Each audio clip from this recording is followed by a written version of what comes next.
saudara pendengar yang kami kasihi dimanapun Anda berada. Anda kembali bersama kami pada acara Telaga, Tegur Sapa Gembala Keluarga. Saya Gunawan Santoso bersama Ibu Idayanti Raharjo dari Lembaga Bina Keluarga Kristen telah siap menemani Anda dalam sebuah perbincangan dengan Bapak Pendeta Dr. Paul Gunadi. Beliau adalah seorang pakar dalam bidang konseling dan juga dosen di Seminari Alkitab Asia Tenggara di Malang. Kali ini kami akan berbincang-bincang tentang perbedaan pria dan wanita dalam satu sisi yang khusus, yaitu pria dalam kariernya dan wanita dalam relasinya.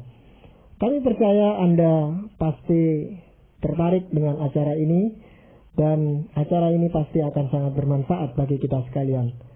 Maka dari studio kami ucapkan selamat mengikuti.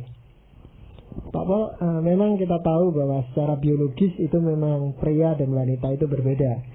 Tetapi ternyata ada banyak perbedaan-perbedaan yang lain yang cukup mendasar, yang Tuhan anugerahkan baik kepada pria maupun kepada wanita, ya Pak Paul ya.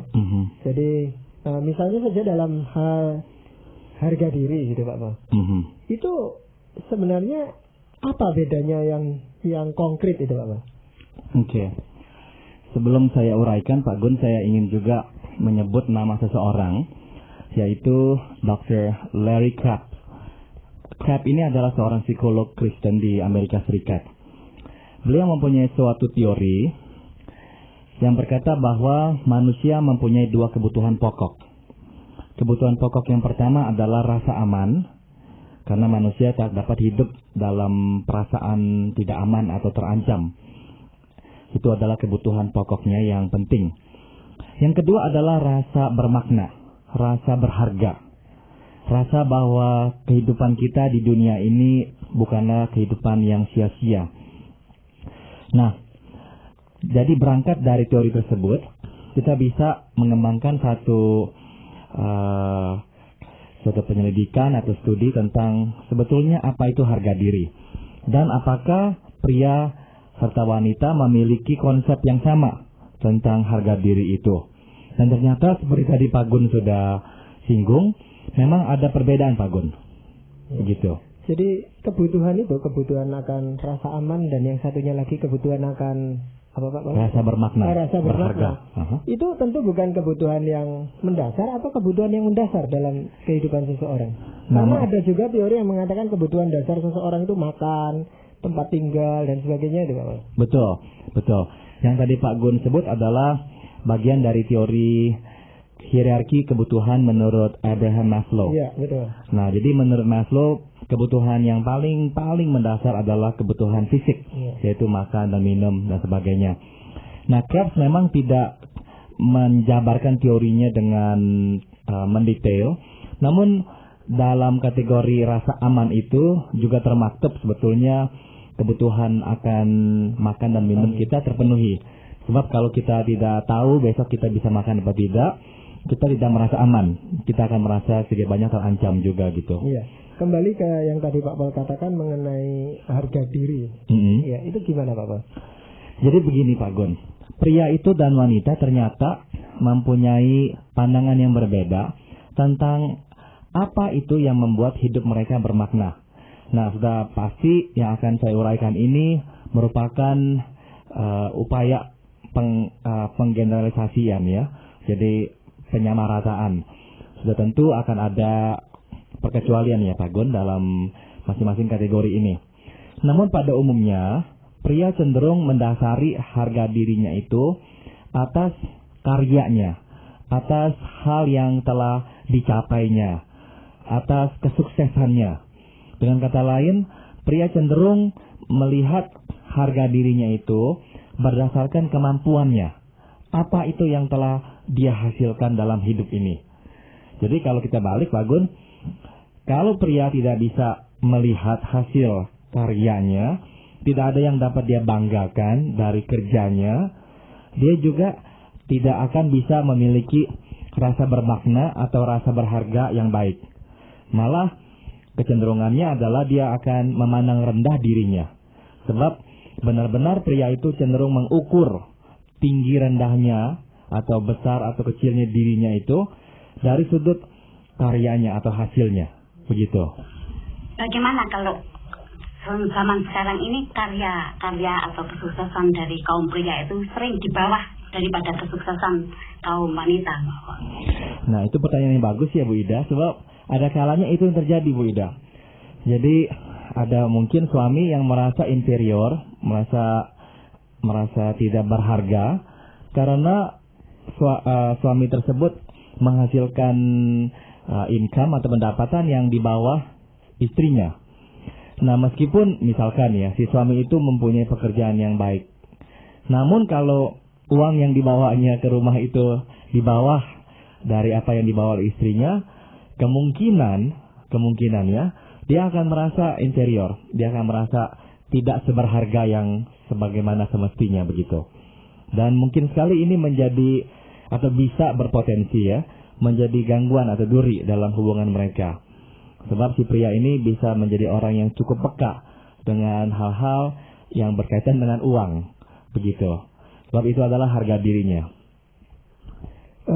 Kalau pria memang mendasarkan harga dirinya pada kariernya, bagaimana dengan wanita, Bapak?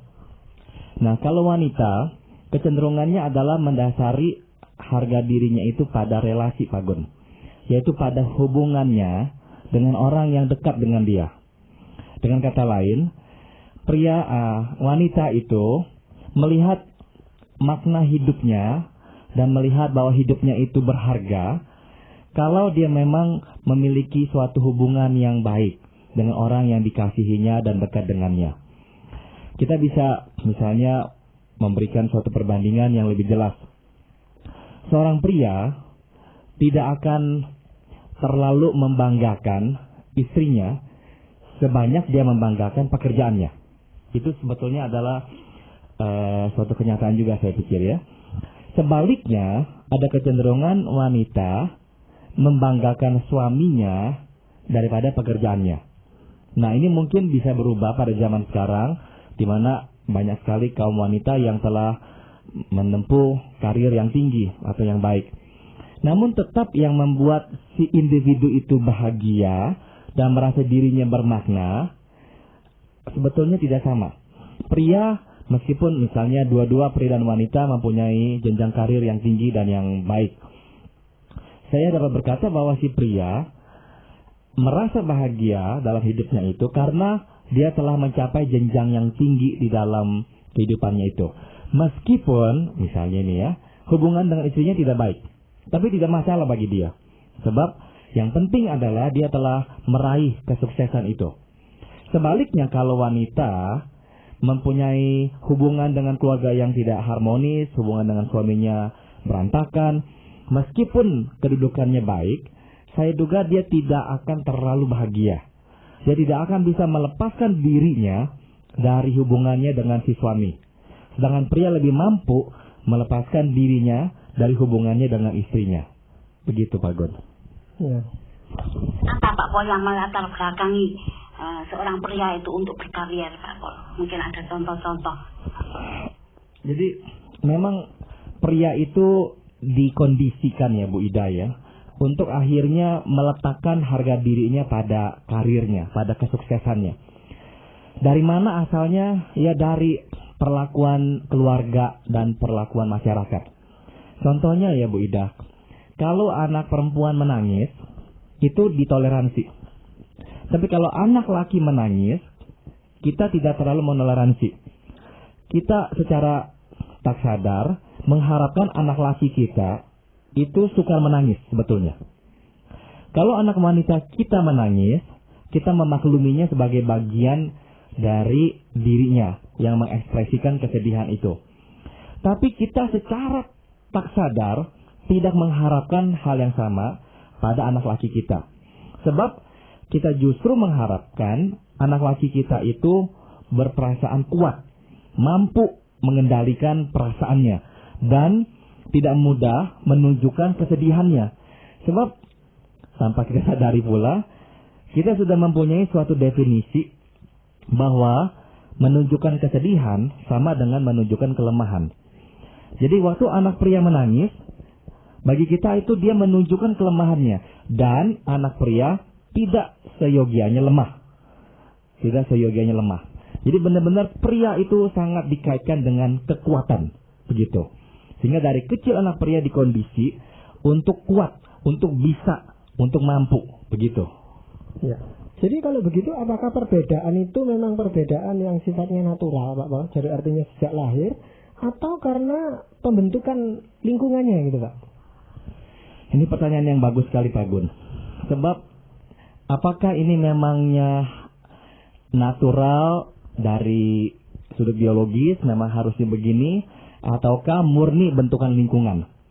Nah, menurut pandangan saya Pak Gun, ini memang berkaitan dengan natur fisik pria dan wanita yang memang berbeda. Jadi pria secara fisik memang mempunyai kekuatan, secara fisik tampak kokoh. Sedangkan wanita secara fisik tidak tampak kokoh, lemah lembut gemulai. Memang ide atau konsep ini tidak bisa dibalik. Secara universal saya kira tidak bisa dibalik. Kalau kita misalnya melihat wanita berotot dan kokoh, berkekuatan seperti baja, saya kira dalam diri kita ada perasaan kurang begitu nyaman melihat figur wanita seperti itu. Tapi kalau kita melihat figur pria yang seperti itu, justru kita merasa pas. Jadi memang ada pengaruh biologisnya, yaitu memang pria mempunyai fisik yang kuat, sedangkan wanita memang cenderung lebih lemah gemulai. Maka akhirnya lebih mengundang perlakuan yang seperti itu pula dari lingkungan. Masyarakat atau keluarga mengharapkan pria justru menjadi orang yang kuat. Dan misalkan kalau kita lihat dari sejarahnya pada masa masyarakat yang kita sebut masyarakat berburu, yang pergi berburu pria, yang di rumah, yang bercocok tanam misalnya, atau menjaga anak-anak adalah wanita. Jadi memang akhirnya pria diharapkan menjadi orang-orang yang kuat. Begitu Pak Gon.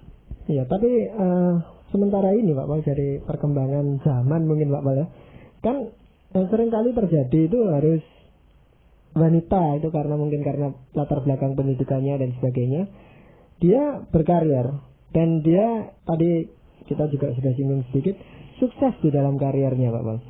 Apakah kesuksesan di dalam karir itu tidak terlalu banyak memberikan kebahagiaan bagi si wanita ini? Sudah tentu akan memberikan kepuasan. Sudah pasti itu. Sebab bagaimanapun kesuksesan dalam karir itu adalah sesuatu yang dapat dibanggakan.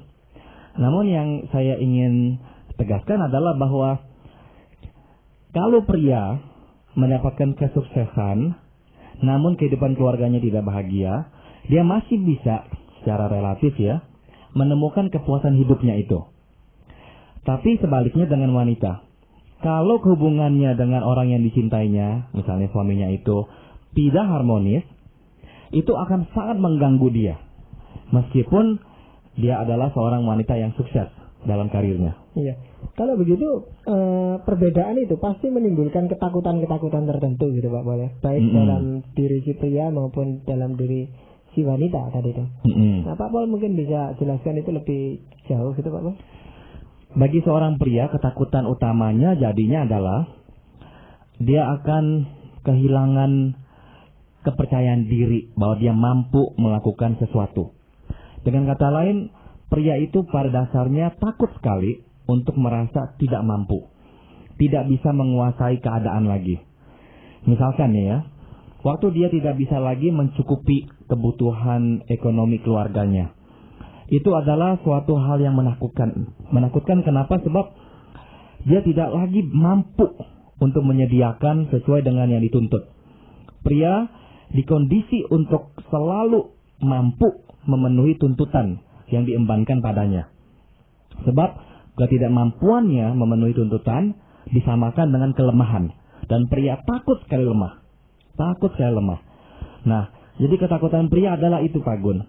Nah, sebaliknya wanita itu ketakutannya lain lagi. Jadi wanita ketakutannya adalah dia kehilangan kontak, terputusnya hubungan dia dengan orang yang dikasihinya atau orang yang dekat dengannya. Jadi itu menjadi hal yang sangat menakutkan. Ini bisa kita kembangkan misalnya dalam konteks berumah tangga dengan anak-anak juga sama itu Pak Gun dan Ibu Ida. apakah itu lebih banyak dipengaruhi juga karena kaum pria itu lebih banyak menggunakan pikirannya daripada emosinya, sedang wanita itu lebih banyak menggunakan emosinya, Pak Mas?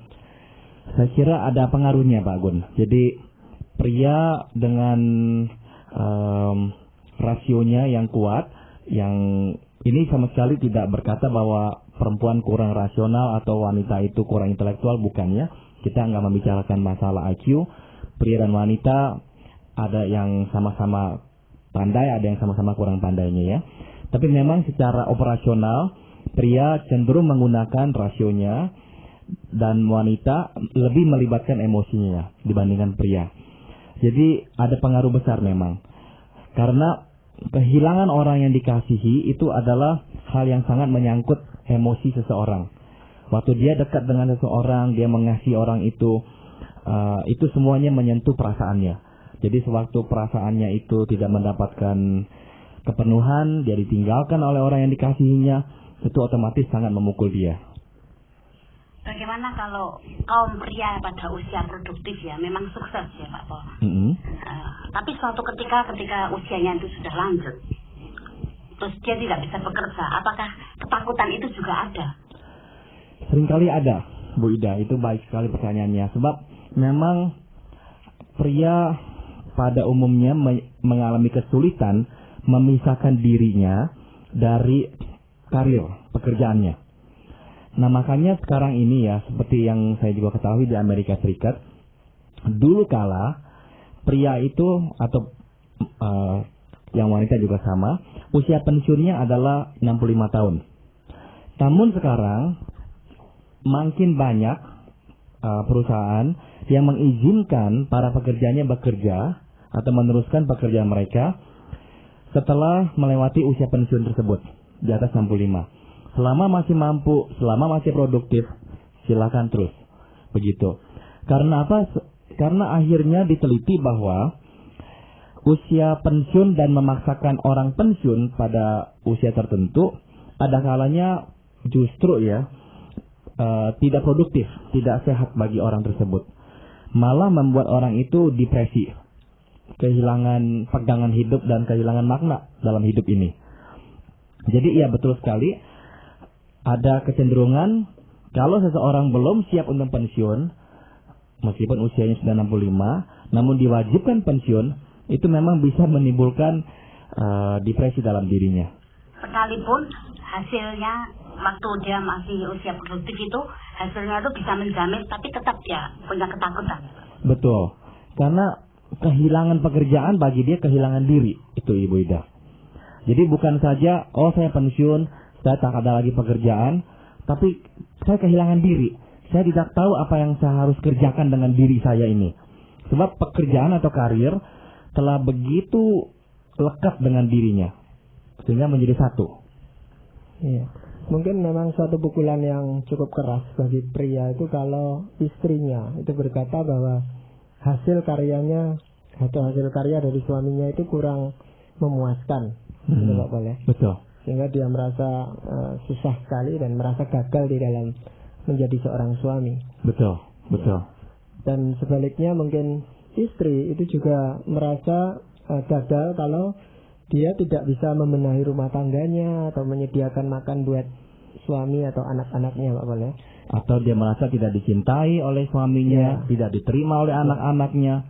Itu hal yang sangat berat bagi dia. Iya, jadi bagaimana Pak Pol seorang suami dan seorang istri, jadi ya pria dan wanita ini membangun dirinya supaya dia bisa menemukan harga diri yang sepadan, yang sesuai dengan kebutuhannya gitu Pak. Jadi upaya-upaya apa itu yang seharusnya dia lakukan?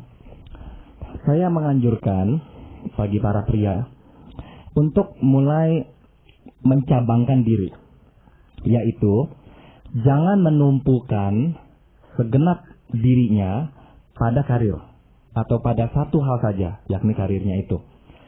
Penting sekali bagi seorang pria untuk bisa membagi diri, sehingga dia menemukan kepuasan melalui hal-hal yang lain. Misalnya, kita ini yang memang adalah anak-anak Tuhan melayani di gereja, kita akan menemukan juga kepuasan dan makna hidup melalui pelayanan Kristen. Waktu kita ikut dalam tim pembesukan atau tim diakonia atau menolong orang yang dalam kesusahan atau melayani dalam kebaktian dan sebagainya, hal-hal itu menjadi masukan yang berharga bagi kita, Pak Gun. Jadi orang yang sehat, orang yang bisa membagi dirinya dalam beberapa ruangan.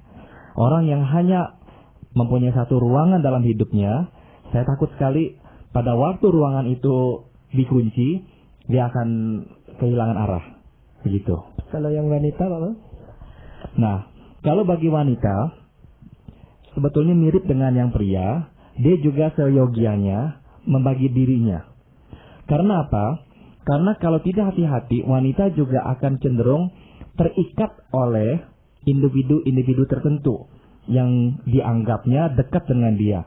Nah, biasanya selain suami, atau ada kalanya jujur Pak Gun, di atas suami ya, wanita itu seringkali lebih dekat dengan anak daripada dengan suami sebetulnya, adalah anak ini. Kalau tidak hati-hati, wanita juga akan menumpukan siapa dirinya itu pada anak. Kalau anak baik dia senang, anak sukses dia senang, anak dekat dengan dia senang, anak mencintai dia senang, anak mulai berubah sedikit dia goyang, anak mulai tidak menghubungi dia, tidak menelpon dia, tidak bercerita dengan dia panik. Nah, ada baiknya wanita juga membagi ruangan-ruangan hidupnya itu. Jangan hanya satu saja, yaitu pada si anak. Nah, bagi istri Pak Pol, kira-kira Pak Pol bisa memberikan saran ya, persiapan apa bagi si istri itu untuk bisa mendampingi suami di saat suami itu tidak berkarir lagi? Saya kira yang paling penting adalah kepekaan. Kepekaan pertama-tama dalam perkataan. Jangan sampai terlontar kata-kata yang membandingkan si suami dengan orang lain yang lebih mampu darinya. Atau jangan mengeluarkan kata-kata yang memojokkan ketidakmampuan si suami. Engkau memang tidak mampu begini, engkau memang sok bisanya hanya pamer, kau soalnya nggak ada apa-apanya. Nah, kata-kata seperti itu sangat mematikan bagi seorang pria. Jadi dari sudut jangan mengeluarkan kata-kata yang akan membuat si suami merasa rendah sekali. Dari sudut yang lebih positif, apa yang bisa dilakukan oleh si istri kepada si suami? Saya kira nomor satu ya, suami itu sebetulnya dalam keadaan terpukul karena kehilangan identitas diri pekerjaannya itu, dia membutuhkan sebetulnya penerimaan yang bulat, yang penuh. Yaitu, ya aku menerima engkau apa adanya. Bahwa aku tetap percaya pada engkau. Bahwa engkau itu memiliki kemampuan. Namun sekarang kesempatan memang sedang tidak ada di sisi engkau. Tapi aku percaya pada kemampuanmu. Nah, jadi perkataan-perkataan seperti itu akan membuat si suami lebih bergairah. Bahwa si istri tidak kehilangan kepercayaan. Bahwa persoalan yang sedang dihadapi ini bukanlah karena kemampuan si suami yang kurang, tapi karena masalah kesempatan yang sedang tidak ada di pihak kita ini. Begitu kira-kira Bu Ida. Juga kalau mungkin biasa untuk pelayanan gitu juga itu sesuatu yang baik ya Pak Bos. Sangat baik sekali. Memang idealnya Bu Ida ya, sebelum si suami ini mengalami pukulan yang berat, dia sebetulnya seharusnya sudah harus mencabangkan dirinya dalam hidup, yaitu dengan terlibat dalam pelayanan dan sebagainya. Kalau dia sudah jatuh baru disuruh ikut pelayanan, itu pun susah. Sebab gengsinya tinggi. Dia akan merasa, saya akan diketawai oleh orang lain. Saya akan dinilai, oh sudah bangkrut, baru sekarang datang ke gereja pelayanan. Jadi bagi dia, itu tekanan mental lagi. Jadi memang, kalau sudah jatuh baru disuruh ke gereja dan terlibat dalam pelayanan, seringkali sukar. Jadi seyogianya ya sebelum itu terjadi. Begitu kira-kira. Jadi ini suatu keunikan yang Tuhan ciptakan untuk kita sebagai pria dan wanita, lalu dipersatukan dalam suatu pernikahan, dalam hubungan pernikahan di mana kita bisa saling melengkapi satu dengan yang lain, begitu Bapak ya? Betul Pak Gun. Ya. Jadi demikianlah tadi para pendengar sekalian yang kami kasih di dalam Tuhan Yesus Kristus. Kami telah mempersembahkan sebuah perbincangan seputar kehidupan keluarga, khususnya perbedaan pria dan wanita, pria dalam karier dan wanita dalam relasinya. Kami berbincang-bincang tadi dengan Bapak Pendeta Dr. Paul Gunadi dalam acara Telaga, Tegur Sapa Gembala Keluarga. Dan demikianlah telah kami persembahkan ke hadapan Anda sekalian sebuah perbincangan seputar kehidupan keluarga masa kini bersama Bapak Dr. Paul Gunadi. Apabila Anda berminat untuk melanjutkan acara Tegur Sapa ini, kami persilahkan Anda menghubungi kami melalui surat. Alamatkan surat Anda ke Lembaga Bina Keluarga Kristen, Jalan Cimanuk, nomor 58, Malang. Saran-saran, pertanyaan, dan dukungan Anda sangat kami butuhkan. Terima kasih atas perhatian Anda dan sampai jumpa pada acara Telaga yang akan datang.